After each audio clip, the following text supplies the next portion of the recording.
New rules for school meals in England will come into force next week, at the beginning of the new term. Meals must include 1 or more portions of vegetables or salad every day and no more than 2 portions of fried foods or pastry-based foods each week. The rules promote drinking water and limit fruit juice servings to 150 ml. The new regulations are mandatory for local authority schools, new free schools and schools that convert to academy status.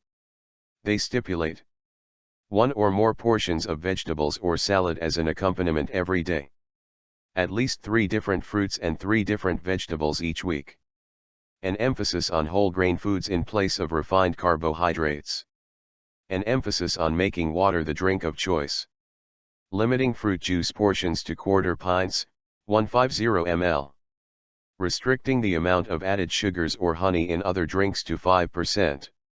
No more than 2 portions a week of food that has been deep fried, batter coated or breadcrumb coated.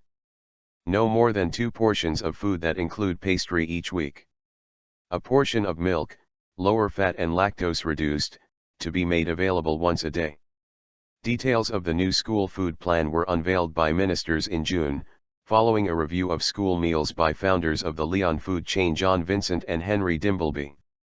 In July 2012, the then Education Secretary, Michael Gove, asked the restaurateurs to examine nutrition in England's schools and see how it could be improved. The new regulations are in response to those findings and replace ones introduced in the wake of a campaign by celebrity chef Jamie Oliver to improve the standard of food in schools.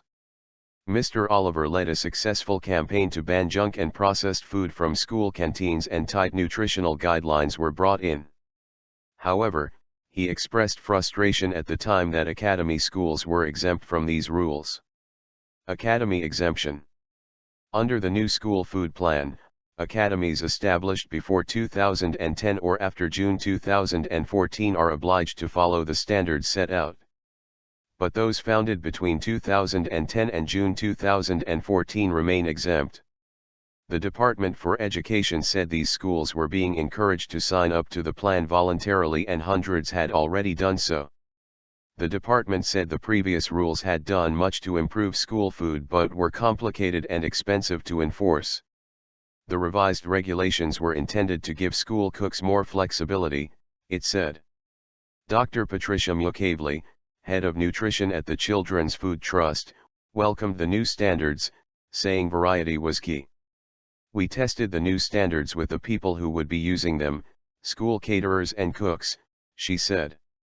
They told us the new standards were easier and more intuitive to use to plan interesting and creative menus, which has got to be great news for children and school food.